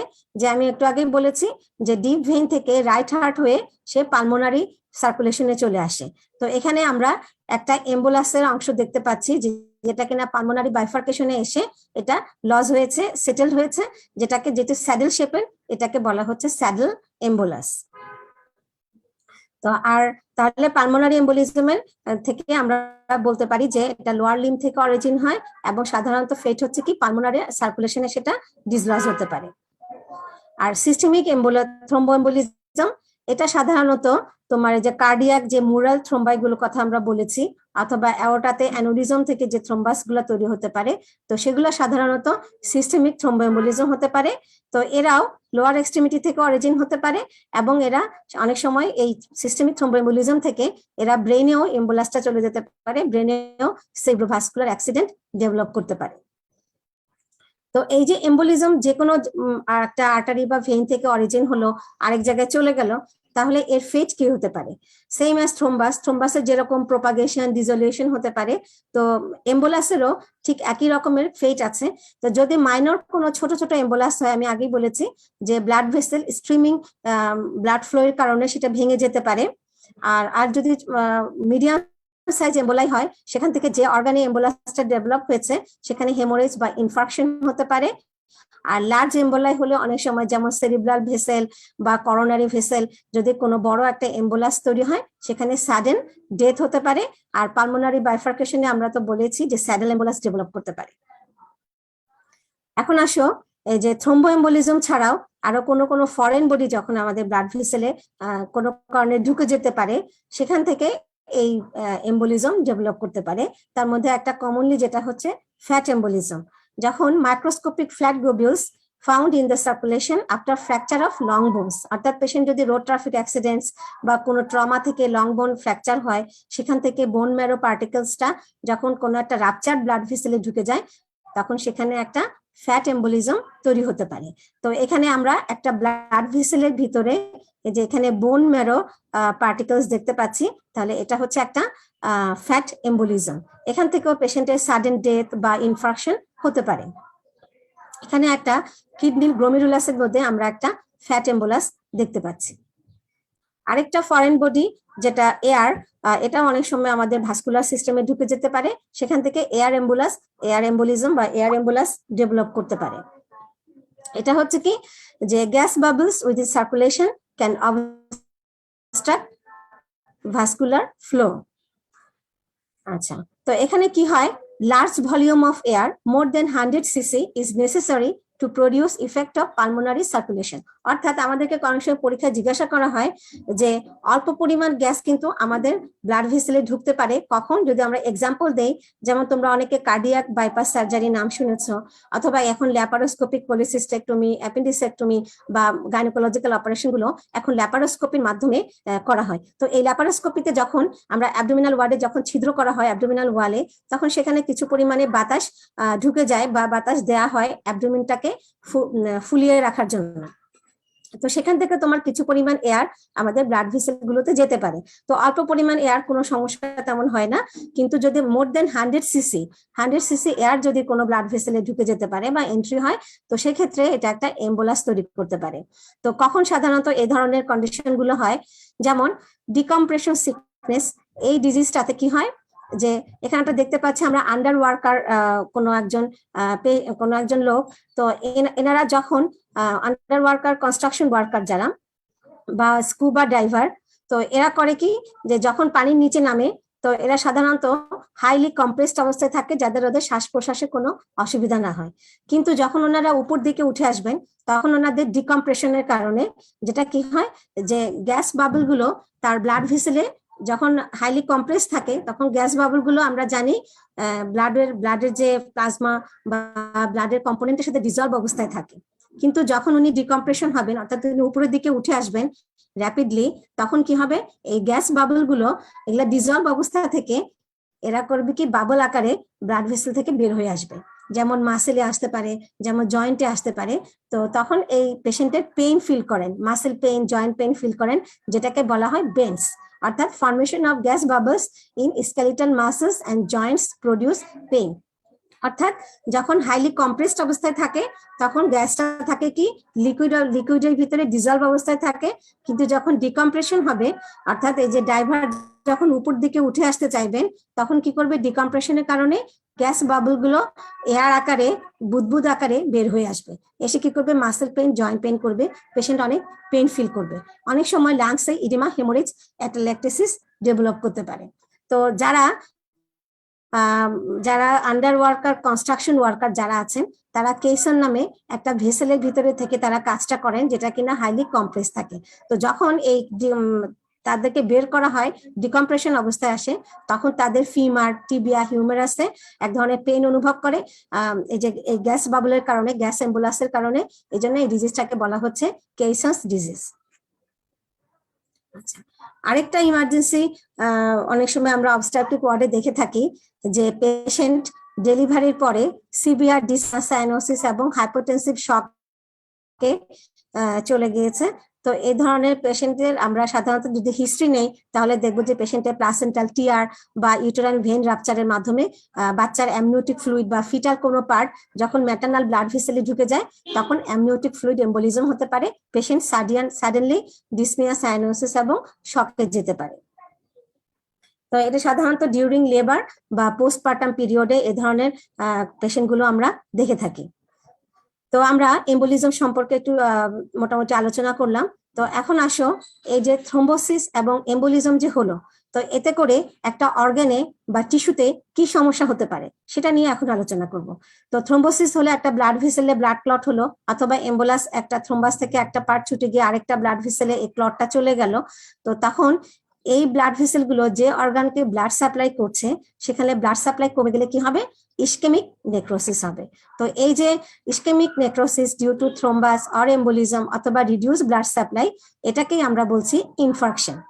তাহলে ইনফার্কশনের ডেফিনিশন আমরা বলি, এটা হচ্ছে an infarct is an area of ischemic necrosis caused by occlusion of either the arterial supply or venous drainage in a particular tissue. তাহলে খুব সিম্পলি তোমরা বুঝতে পারছো যে আমরা এতক্ষণ ব্লাড ভেসেলে থ্রোম্বাসের আলোচনা করেছি, থ্রোম্বাস থেকে এম্বোলাসে আলোচনা করেছি। তো থ্রোম্বাস এবং এম্বোলাস যেটাই হোক না কেন, আলটিমেটলি টিস্যুতে ইসকেমিয়া হবে, ব্লাড সাপ্লাই কমে যাবে এবং সেখানে একটা নেক্রোসিস ডেভেলপ করবে। এই যে যে জায়গাটাতে ইসকেমিক নেক্রোসিস হয়েছে সেই এরিয়াটাকে আমরা বলছি ইনফার্ক্ট, আর যে প্রসেসের মাধ্যমে ইসকেমিক নেক্রোসিস হচ্ছে সেটাকে আমরা বলছি ইনফার্কশন। তাহলে এখন আসো, তাহলে ইনফার্কশনের অরিজিন কি সেটা আমরা খুব সহজেই বুঝতে পারছি যে nearly 99% infarct result from thrombotic or embolic events. তোমাদের নিশ্চয়ই এটা আর বুঝতে অসুবিধা হচ্ছে না যে থ্রোম্বাস থেকেই অথবা এম্বোলাস থেকেই ইনফ্রাকশনের অরিজিন হবে, ইনফ্রাকশন হবে, ইনফ্রাক্টের অরিজিনটা হচ্ছে। তো এখন আসো, যেহেতু আর্টারিয়াল থ্রোম্বাই আছে, ভেনাস থ্রোম্বাই আছে, তো তাহলে ইনফ্রাকশনের কম্পোজিশন, কালার, মরফোলজি সেটাও একটু ভ্যারিয়েশন হবে। তো according to basis of their colour, এই ইনফ্রাক্টকে আমরা দুই ভাগে ভাগ করতে পারি। সেটা হচ্ছে pale or anemic or white infarct এবং রেড অর হেমোরেজিক ইনফ্রাক্ট। অনেক সময় ইনফ্রাক্টের মধ্যে ইনফেকশন হতে পারে, ব্যাকটেরিয়াল ক্লাম্পস থাকতে পারে, ফাঙ্গাস ডিপোজিশন হতে পারে। তো যদি আমরা ইনফেকশন থাকে তাহলে আমরা বলবো সেপটিক ইনফ্রাক্ট, আর যদি নন ইনফেকশাস থাকে তাহলে ব্ল্যান্ড ইনফ্রাক্ট। এখন আসো, কেন রেড কালার ইনফ্রাক্ট অথবা কেন হোয়াইট কালার ইনফ্রাক্ট হচ্ছে? তো রেড ইনফ্রাক্ট বা হেমোরেজিক ইনফ্রাক্ট আমরা কোথায় দেখব? তো ইনফ্রাক্ট কেন হলো? থ্রোম্বাস অথবা এম্বোলাস থেকে ইসকেমিক নেক্রোসিস হয়ে ইনফ্রাক্ট হলো। তো তাহলে থ্রোম্বাসটা যদি তোমার এমন কোনো অর্গানে হয় যেখানে তোমার ভেনাস অক্লুশন হয়েছে, যেমন ওভারিতে, যদি আমরা জানি ওভারিয়ান টর্শন, টেস্টিকুলার টর্শন, এগুলো ক্লিনিক্যালি কিন্তু আমরা এই ধরনের পেশেন্ট দেখে থাকি। সেই টর্শনের কারণে কি হচ্ছে যে ওই অর্গান থেকে ব্লাড সাপ্লাই বেরোতে পারছে না, তাহলে ভেনাস অক্লুশন হয়েছে। এখন ভেনাস অক্লুশন মানে কি? ব্লাড সাপ্লাই যেহেতু অবস্ট্রাকশন হচ্ছে সেখানে আরবিসি থাকবে, তাহলে ইনফ্রাক্টটা কি হবে? Red colour. লুজ টিস্যু যেমন লাংসে আমরা জানি ডাবল সার্কুলেশন, যেমন পালমোনারি সার্কুলেশন এবং ব্রঙ্কিয়াল সার্কুলেশন। তো যে কোনো একটা সার্কুলেশনে যদি থ্রোম্বাস হতে পারে তাহলে আরেকটা সার্কুলেশন সেখানে ব্লাড সাপ্লাই দিচ্ছে। তাহলে এসব অর্গানেও যখন ইনফ্রাক্ট হয় তখন সেটা রেড বা আরবিসি থাকে দেখে হিমোরেজিক ইনফ্রাক্ট থাকবে। অনেক সময় ডুয়াল সার্কুলেশন যেমন লাংস, স্মল ইন্টেস্টাইন, এখানে আমরা রেড ইনফ্রাক্ট দেখে থাকি। এখন আসো, হোয়াইট বা ইনফ্রাক্ট, অ্যানিমিক ইনফ্রাক্ট কখন বলবো? যখন আরবিসি পরিমাণটা কম থাকে বা থাকে না। সেটা কোন কোন অর্গানে হয়? যেমন সলিড অর্গান যেগুলোতে এন্ড আর্টারি আছে। আমরা যদি উদাহরণ দেই, হার্ট, স্প্লিন, কিডনি, এগুলোতে সাধারণত এন্ড আর্টারিয়াল ব্লাড সাপ্লাই, অর্থাৎ যে আর্টারিতে থ্রোম্বাস হয়েছে একমাত্র সেটাই তার ব্লাড সাপ্লাই। তো সেখানে আমরা মানে আরবিসিটা কম থাকবে, সেজন্য সেখানে যে ইনফ্রাক্টটা হবে সেটা হোয়াইট বা অ্যানিমিক হবে। আর সলিড টিস্যুতে তোমরা মনে রাখবা যে সলিড টিস্যুতে হোয়াইট ইনফ্রাক্ট হয় বেশি, আর লুজ টিস্যুতে রেড ইনফ্রাক্ট হবে। এখানে আমরা খুব সিম্পল মানে পরিষ্কার দুটা এক্সাম্পল দেখতে পাচ্ছি, যে লাংস আর এটা হচ্ছে একটা স্প্লিনের ইনফ্রাক্ট। তাহলে লাংস এর স্প্লিনটা, যেহেতু লাংস একটা লুজ টিস্যু এবং ডাবল সাপ্লাই, এখানে যে ইনফ্রাক্টটা হয়েছে ইসকেমিক নেক্রোসিস হয়েছে, কোনো একটা আর্টারিতে বা কোনো একটা ভেইনে যদি অক্লুশন হয়ে এখানে একটা ইনফ্রাকশন ডেভেলপ করেছে, ইসকেমিক নেক্রোসিস এরিয়া ডেভেলপ করেছে, তো এটা হচ্ছে একটা রেড ইনফ্রাক্ট। আর স্প্লিনে এখানে একটা আর্টারিয়াল অক্লুশন হয়ে এখানে একটা ইনফ্রাকশন ডেভেলপ করেছে, এখানে আমরা দেখতে পাচ্ছি পরিষ্কার যেটা হোয়াইট বা অ্যানিমিক ইনফ্রাক্ট। তাহলে এখন এই ইনফ্রাক্টটা কেন হয়? তোমাদেরকে যদি আমরা জেনারেল প্যাথোলজি শুরুর দিকের কথাটা বলি, যে নেক্রোসিস কত রকমের, কোয়াগুলেটিভ নেক্রোসিস এবং লিকুইফ্যাক্টিভ নেক্রোসিস। তো তোমাদেরকে বলতে হবে যে ইনফ্রাকশন হলে যে নেক্রোসিসটা হয় সেটা হচ্ছে সলিড অর্গানে, যখন ইনফ্রাকশন হয়ে নেক্রোসিস হয় সেটা হচ্ছে ইসকেমিক কোয়াগুলেটিভ নেক্রোসিস। সব সলিড অর্গানে তোমরা জানো যে ইসকেমিক কোয়াগুলেটিভ নেক্রোসিস হয়। যেমন এখানে আমরা একটা ছবি দেখতে পাচ্ছি যে এটা নেক্রোসড এরিয়া, তার চারদিকে হচ্ছে একটা অনেকগুলো ব্লাড ভেসেল অর্থাৎ গ্রানুলেশন টিস্যু। তাহলে এই নেক্রোসিসের কোন টাইপ? এটা হচ্ছে ইসকেমিক নেক্রোসিস। প্রায় তোমাদেরকে জিজ্ঞাসা করা হয় যে ইনফ্রাকশন হলো, আচ্ছা বলো তো এখানে কি ধরনের নেক্রোসিস হবে, তখন তুমি বলবে যে এখানে ইসকেমিয়ার কারণে কোয়াগুলেটিভ নেক্রোসিস হয়েছে, এক্সেপ্ট ব্রেন। ব্রেনে সাধারণত আমরা দেখো যে ব্রেনে যখন ইনফ্রাকশন হয়, কোনো সেরিব্রাল ভেসেলে যখন অবস্ট্রাকশন হয়, থ্রোম্বাস হয়, সেখানে যে ইনফ্রাকশনটা হয় বা নেক্রোসিসটা হয় সেটা হচ্ছে লিকুইফ্যাক্টিভ নেক্রোসিস। তো এই কথাটা আমরা আগে থেকেই জানি যে সলিড অর্গানগুলোতে সাধারণত কোয়াগুলেটিভ নেক্রোসিস হয় ইসকেমিয়ার কারণে, আর এক্সেপ্ট ব্রেনে ইসকেমিয়া হলে সেখানে লিকুইফ্যাক্টিভ নেক্রোসিস হয়। তো এই কথাগুলো তোমাদের মনে রাখতে হবে। তো এখন আসো, এই যে ইনফ্রাকশন হবে বা ইসকেমিক নেক্রোসিস হবে, এটা আসলে ডিপেন্ড করে কিছু জিনিসের উপরে, কয়েকটা ফ্যাক্টরের উপরে। তো সেই ফ্যাক্টরগুলো কি? Nature of the vascular supply. তো আমরা তো বলেছি যে যেগুলো অর্গানে এন্ড আর্টারি থাকে সেখানে সাধারণত তোমার কি হয়, হোয়াইট ইনফ্রাক্ট হয়, আর যেগুলোতে loose blood supply, dual blood supply, সেগুলোতে রেড ইনফ্রাক্ট হবে। একটা হচ্ছে কি rate of development of occlusion, অর্থাৎ থ্রোম্বাসটা কি ছোট ছিল, মাঝারি ছিল, বড় ছিল। যদি র্যাপিডলি একটা বড় থ্রোম্বাস তৈরি হয় কোনো ব্লাড ভেসেলে, তো সেই ক্ষেত্রে ইনফ্রাকশনটা কি হবে? খুব র্যাপিডলি হবে, নেক্রোসিসটাও খুব র্যাপিডলি হবে। সো আমরা অক্লুশনের রেট অনুযায়ী ইনফ্রাকশনও সেরকম ভাবেই পরিবর্তিত হবে। ভালনারেবিলিটি টু হাইপক্সিয়া, অর্থাৎ কোন টিস্যু কত পরিমাণ হাইপক্সিয়া, কত সময় ধরে হাইপক্সিয়া টলারেট করতে পারে। আমরা যদি এক্সাম্পল দেই যে যেমন কার্ডিয়াক টিস্যু, সে 3 থেকে 4 মিনিটের বেশি হাইপক্সিয়া টলারেট করতেই পারবে না, নেক্রোসিস হয়ে যাবে। আবার ব্রেন টিস্যু, তার হয়তো কয়েক সেকেন্ডের ভিতরে সে তার নেক্রোসিস হয়ে যাবে। সেক্ষেত্রে তোমার ব্রেন হাইপক্সিয়া বা ব্রেন ইনফ্রাকশনটা অনেক বেশি ফ্যাটাল। তারপরে হার্টের ইনফ্রাকশনটা অনেক বেশি ফ্যাটাল। কিন্তু অন্যান্য অর্গান যেমন লিভার, কিডনি, এগুলোতে ইনফ্রাকশন হলেও দেখা যায় এই সেলগুলো কিছুটা ভায়াবিলিটি মেনটেন করতে পারে। সেখানে হাইপক্সিয়া ধীরে ধীরে হলে তাদের ইনফ্রাকশনটাও, নেক্রোসিসটা ধীরে ধীরে একটু সময় নিয়ে হবে, অর্থাৎ আমরা ট্রিটমেন্টের সময় পাবো। তো সেজন্য আমরা হার্টের কোনো মায়োকার্ডিয়াল ইনফ্রাকশন বা তোমার সেরিব্রাল ইনফ্রাকশন, এগুলোকে আমাদেরকে ইমিডিয়েটলি ম্যানেজ করতে হয়, তা না হলে পেশেন্টকে একটা ফ্যাটাল কমপ্লিকেশন সাফার করতে হবে।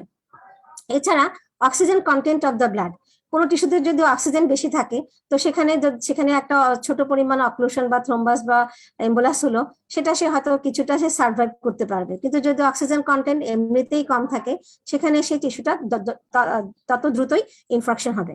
তো এই ফ্যাক্টরগুলো আমাদের মনে রাখতে হবে যে কোন কোন ফ্যাক্টরের উপর ডিপেন্ড করে ইনফ্রাকশন হয়। তো আজকের আলোচনার ফাইনাল পার্টটা হচ্ছে শক। এই যে আমরা যদি সিকুয়ালি করে মনে করি যে একটা আর্টারি অথবা একটা ভেইনে একটা থ্রোম্বাস তৈরি হলো অথবা একটা এম্বোলাস তৈরি হলো, সেখান থেকে টিস্যুতে ইসকেমিক নেক্রোসিস হলো, অর্থাৎ ইনফ্রাকশন হলো। তো এতে করে পেশেন্টের কি সাফারিংসটা হবে সেটা নিশ্চয়ই তোমাদের জানতে ইচ্ছে করছে। তো এই ক্লিনিক্যাল সাফারিংসটাকে আমরা যদি এক কথায় বলি, সেটা হচ্ছে পেশেন্ট শকে যাবে। ইনফ্রাকশন হলো, নেক্রোসিস হলো, টিস্যু ইনজুরি হলো, তাহলে পেশেন্টের কি ফেট? সেটা হচ্ছে পেশেন্ট সোজা কথা শকে বা কোমায় চলে যাবে। এখন আসো তাহলে শক কি? শক হচ্ছে কার্ডিওভাস্কুলার কোলাপস, অর্থাৎ কার্ডিয়াক আউটপুট মেনটেন হচ্ছে না অথবা ভাস্কুলার ব্লাড সাপ্লাই বন্ধ হয়ে গিয়েছে। সো এটাকে আমরা এক কথায় বলতে পারি কার্ডিওভাস্কুলার কোলাপস বা failure is the final common pathway for a number of potentially lethal clinical events, including severe hemorrhage, extensive trauma, burn, large myocardial infarction, massive pulmonary embolism, and microbial sepsis. তো এখানে আমরা শকের কারণগুলো জেনে ফেললাম। Severe haemorrhage, অনেক বেশি blood loss হয়েছে ডেলিভারির পরে, অথবা কোনো একটা রোড ট্রাফিক অ্যাক্সিডেন্ট বা কোনো কারণে অনেক তাহলে পেশেন্টের কি হবে? পেশেন্ট শকে যাবে। ট্রমা বা বার্ন, অনেক বেশি ফ্লুইড লস হয়েছে, ব্লাড লস হয়েছে, হ্যাঁ, তাহলে এখানেও পেশেন্ট শকে যেতে পারে। মায়োকার্ডিয়াল ইনফার্কশন থেকেও যেতে পারে, ম্যাসিভ পালমোনারি এম্বোলিজম এবং সিভিয়ার ইনফেকশন, এসব কারণে পেশেন্ট ভাস্কুলার কলাপস বা শক হতে পারে। তো তাহলে শক তাহলে আমরা কিভাবে ডিফাইন করব? এটা হচ্ছে একটা সিস্টেমিক হাইপোপারফিউশন, অর্থাৎ আমাদের অল সিস্টেমে ব্লাড সাপ্লাই রিডিউস হয়ে যাওয়া, সিস্টেমিক হাইপোপারফিউশন। কেন হবে? Due to cardiac output reduce হয়ে যাবে অথবা ইফেক্টিভ সার্কুলেটিং ব্লাড ভলিউম। তাহলে শকের যদি আমরা কজ বলি, দুটো মেইন কজ, একটা হচ্ছে রিডিউস কার্ডিয়াক আউটপুট, যদি হার্টের কোনো কারণে শকে যায় পেশেন্ট, কার্ডিয়াক আউটপুট বন্ধ হয়ে যায়, অথবা ইফেক্টিভ সার্কুলেটিং ব্লাড ভলিউম, অর্থাৎ ঠিক পরিমাণে ব্লাড সাপ্লাই হচ্ছে না। তো এই দুটো কারণে পেশেন্টের হাইপোটেনশন হতে পারে, সেখান থেকে পেশেন্টের টিস্যু পারফিউশন কমে যাবে এবং পেশেন্ট সেলুলার হাইপক্সিয়া। আর সেলুলার হাইপক্সিয়ার ফেজ কি তোমরা নিশ্চয়ই সেল ইনজুরি ক্লাস থেকে জেনে এসেছো, যে টিস্যুতে ইসকেমিক নেক্রোসিস হয়ে যাবে। তো এখন আসো, এই যে অ্যাকর্ডিং টু কজ আমরা শককে 3 ভাগে ভাগ করতে পারি। একটা হচ্ছে যদি হার্ট ফেলিউরের কারণে শক হয়, তাহলে সেটা হচ্ছে কার্ডিওজেনিক শক। যদি হাইপোভলিউমিয়া, যেমন excessive haemorrhage, fluid loss due to vomiting, diarrhoea, burn, trauma, এদের কারণে হাইপোভলিউমিক শক হতে পারে। অথবা সিভিয়ার ইনফেকশন বা সেপটিক ইনফেকশন থেকে যদি পেশেন্ট শকে যায়, সেটা হচ্ছে সেপটিক শক। তো কার্ডিওজেনিক শকের কারণ কি? যেমন failure of myocardial pump owing to intrinsic myocardial damage, যে কোনো রকম মায়োকার্ডিয়াল প্যাথোলজি, মায়োকার্ডিয়াল ইনফার্কশন থেকে শুরু করে ভেন্ট্রিকুলার অ্যারিথমিয়া, এম্বোলিজম, যে কোনো থেকেই তোমার কার্ডিওজেনিক শক হতে পারে, অর্থাৎ কার্ডিয়াক আউটপুট রিডিউস করতে পারে। আর ফ্লুইড লস, বার্ন, ট্রমা, এগুলো থেকে তোমার হাইপোভলিউমিক শক হতে পারে। আর ওভারহেলমিং মাইক্রোবিয়াল ইনফেকশন, এন্ডোটক্সিক শক, গ্রাম পজিটিভ ব্যাকটেরিয়া থেকে সেপ্টিসেমিয়া বা ফাঙ্গাল সেপসিস, এগুলোর কারণে সেপটিক শক হতে পারে। তো এখানে আমাদের পরীক্ষাতে সেপটিক শকের প্যাথোজেনেসিস, এটা নিয়ে একটু ডিটেলস আলোচনা করব, কারণ এটা পরীক্ষাতে খুব ইম্পর্টেন্স দেওয়া হয়, যে প্যাথোজেনেসিস অফ সেপটিক শক। তো এছাড়া লেস কমনলি আমরা নিউরোজেনিক শক, যেমন অ্যানেস্থেসিয়া থেকে অনেক সময় পেশেন্ট শকে যেতে পারে, স্পাইনাল কর্ড ইনজুরি থেকে হতে পারে, তো সেগুলোকে আমরা বলছি নিউরোজেনিক শক। অথবা অনেক সময় পেশেন্টের যদি হাইপার সেন্সিটিভিটি থাকে, সেখান থেকেও পেশেন্ট শক হতে পারে, অ্যানাফাইলেকটিক শক। তো ক্লিনিক্যালি এই কোন পেশেন্ট গুলো কি ধরনের সিমটম নিয়ে আসে, তোমরা প্রায় ওয়ার্ডে গেলে এই ধরনের পেশেন্ট দেখে থাকবে। তো যেমন হাইপোভলিউমিক বা কার্ডিওজেনিক শকের পেশেন্টরা সাধারণত উইক, র্যাপিড পালস এবং ট্যাকিপনিয়া, অর্থাৎ তাদের ব্রিদিং, ওভার ব্রিদিং হচ্ছে। তারপরে হচ্ছে তাদের কুল, কামি এবং সাইনোটিক স্কিন থাকবে। যে পেশেন্ট দেখা যাবে যে পালস খুব র্যাপিড, পেশেন্ট খুব উইক, তার ব্লাড প্রেশার কম, তারপরে এবং পেশেন্টের কুল, কামি, সাইনোটিক স্কিন। তো তখন আমরা এদেরকে বলতে পারি যে হাইপোভলিউমিক বা কার্ডিওজেনিক শকে আছে। আমরা সেভাবে তার কারণগুলো ইনভেস্টিগেট করার চেষ্টা করব। আর যদি সেপটিক শকের পেশেন্ট হয়, যেহেতু এটা ব্যাকটেরিয়াল ইনফেকশন থেকে হয়েছে, তো সাধারণত তার স্কিনটা ওয়ার্ম থাকবে এবং ফ্লাশড থাকবে, তার টেম্পারেচারটা বেশি থাকবে। আচ্ছা, তো এখানে আমরা তোমাদের পরীক্ষাতে রিটেনে বিশেষ করে সেপটিক শকের প্যাথোজেনেসিসটা একটু আসে, মাঝে মাঝে প্রায় ইম্পর্টেন্স দেওয়া হয়। তো সেপটিক শকের প্যাথোজেনেসিস জটিল এত কথা তোমাদের মনে রাখা দরকার নেই। মেইন কথাটা হচ্ছে কি, যে যখন এন্ডোটক্সিন বা কোনো সিভিয়ার ব্যাকটেরিয়াল কোনো প্রোডাক্ট যখন ব্লাড ভেসেলে ঢুকে যায়, ব্লাড ভেসেলে চলে আসে, যেমন ব্লাড ভেসেলে অনেক বেশি এন্ডোটক্সিন রিলিজ হয়, অথবা কোনো গ্রাম পজিটিভ বা গ্রাম নেগেটিভ ব্যাকটেরিয়া ঢুকে যায়, ব্যাকটেরিমিয়া হয়, তো সেক্ষেত্রে কি হয়, এন্ডোথেলিয়াল যে কোনো একটা ফরেন বডি বা একটা ব্যাকটেরিয়া, ভাইরাস, ফাঙ্গাস বা টক্সিক যেটাই হোক, সে ফার্স্ট সেটিং এ কি করবে, এন্ডোথেলিয়াল অ্যাক্টিভেশন হবে। তারপরে কি, ব্লাডে যে ইনফ্লামেটরি সেলগুলো থাকে, যেমন নিউট্রোফিল, মনোসাইট, এরা অ্যাক্টিভেট হয়ে যাবে। এবং ব্লাডে যে কমপ্লিমেন্ট কম্পোনেন্ট থাকে, আমরা জানি ইনফ্লামেটরি মেডিয়েটর, তোমরা পড়ে এসেছো, তো এই মেডিয়েটর গুলো অ্যাক্টিভেট হবে এবং ক্লটিং ফ্যাক্টর অ্যাক্টিভেট হবে। তাহলে এই 4টা কথা মনে রাখতে হবে, যে ব্লাডের ভিতরে যা যা থাকে একটা ব্লাড ভেসেলে, এন্ডোথেলিয়াল অ্যাক্টিভেশন হবে, ইনফ্লামেটরি সেলগুলো অ্যাক্টিভেটেড হবে, কমপ্লিমেন্ট অ্যাক্টিভেশন হবে এবং ক্লটিং ফ্যাক্টর অ্যাক্টিভেশন হবে। তো এদের ফাইনাল সিকুয়েলি বা এদের যে সবকিছু অ্যাক্টিভেশন হওয়ার কারণে কি হচ্ছে, তোমার অনেক বেশি সাইটোকাইন রিলিজ হচ্ছে। আমরা ইনফ্লামেটরি সাইটোকাইন গুলোর কথা আমরা জানি, কিছু কিছু সাইটোকাইন কি করে, ফিভার করে, ভেজোডাইলেশন করে, তাই না? তাহলে ওই সাইটোকাইন গুলোর ইনফ্লুয়েন্সে ভেজোডাইলেশন হবে, ভাস্কুলার পারমিবিলিটি বেড়ে যাবে এবং টিস্যুতে পারফিউশন কমে যাবে। তাছাড়া সিস্টেমিক ইফেক্টস হবে, যেমন ইন্টারলিউকিন 1, এরা করবে কি, ফিভার করবে। তারপরে এই যে ক্লটিং ফ্যাক্টর এবং কমপ্লিমেন্ট অ্যাক্টিভেশন হবে, এরা করবে কি, মাইক্রোভাস্কুলার থ্রোম্বোসিস, যেটা কিনা ডিআইসি ডেভেলপ করবে। তাহলে এবং সেখান থেকেও টিস্যুতে ইসকেমিয়া হবে। তাহলে সবকিছু মিলে একটা যেটা হচ্ছে, যে টিস্যুতে পারফিউশন কমে যাচ্ছে এবং সে কারণে পেশেন্ট মাল্টি অর্গান ফেলিউর হয়ে শকে যাচ্ছে। এখন আসো, একটা পেশেন্ট থ্রোম্বোসিস হলো বা এম্বোলিজম হলো বা তার পরবর্তীতে ইনফ্রাকশন বা নেক্রোসিস হয়ে শকে গেল, এই শকের কিন্তু কিছু স্টেজ থাকবে, অর্থাৎ কোন স্টেজ থাকবে রিভার্সিবল এবং কোন স্টেজ থাকবে ইরিভার্সিবল, বা পেশেন্টকে আমরা সার্ভাইভ করাতেই পারবো না। তো সেই স্টেজগুলো সম্পর্কে আমাদের একটু জানতে হবে।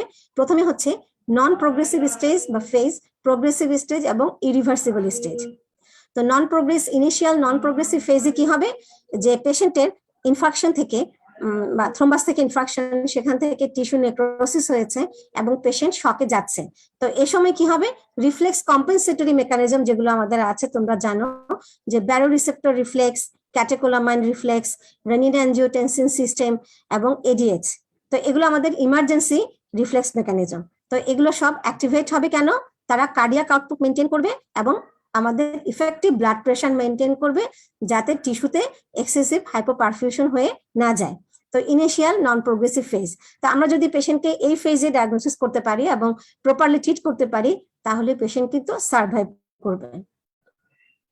এখন আসো, যে আমরা নন প্রোগ্রেসিভ স্টেজ ডায়াগনোসিস করতে পারলাম না, বা পেশেন্টকে আমরা ট্রিটমেন্ট করলাম না, বা পেশেন্ট আমাদের হসপিটালে আসতে পারলো না, তো সেক্ষেত্রে কি হবে, টিস্যু পারফিউশন হাইপোপারফিউশন হয়ে যাবে, অর্থাৎ টিস্যুতে ব্লাড সাপ্লাই কমে গেল। আর তার মানে কি, টিস্যুতে হাইপোপারফিউশন মানেই ইসকেমিক নেক্রোসিস হওয়া শুরু হবে, সার্কুলেটরি এবং মেটাবলিক ইমব্যালেন্স ডেভেলপ করবে। তোমরা জানো অ্যারোবিক রেসপিরেশন বন্ধ হয়ে অ্যানারোবিক রেসপিরেশন হবে, যাতে করে ল্যাকটিক অ্যাসিডোসিস ডেভেলপ করবে। তারপরে কি হবে, wide spread tissue hypoxia, brain, lungs, heart, kidney, প্রত্যেকটা টিস্যুতে হাইপোক্সিক চেঞ্জ গুলো দেখা যাবে এবং ভাইটাল অর্গানস গুলো একটা সময় এফেক্টেড হবে এবং তারা ফাংশন করা বন্ধ করে দিবে। যদি আমরা প্রোগ্রেসিভ স্টেজেও পেশেন্টকে আমরা ট্রিটমেন্ট না করি বা পেশেন্ট আমাদের কাছে না আসে, তাহলে কি হবে, পেশেন্ট ধীরে ধীরে ইরিভার্সিবল স্টেজে চলে যাবে। ইরিভার্সিবল স্টেজে কি, এই যে সিভিয়ার হাইপোপারফিউশন হলো টিস্যুতে, তাহলে সেলুলার এবং টিস্যু নেক্রোটিক ইনজুরি হয়ে যাবে এবং এত বেশি সিভিয়ার নেক্রোসিস হবে, সেল ডেথ হয়ে যাবে এবং পেশেন্টকে আমরা আর কোনো ট্রিটমেন্ট দিলেও পেশেন্ট আর ফেল করবে না, অর্থাৎ পেশেন্ট ডেথে চলে যাচ্ছে বা কোমায় চলে যাচ্ছে। তো আশা করি তোমরা এই ক্লিনিক্যাল স্টেজগুলো সম্পর্কে বুঝতে পেরেছো। তো আজকের ক্লাসে একটু ইন্টারাপশন হলো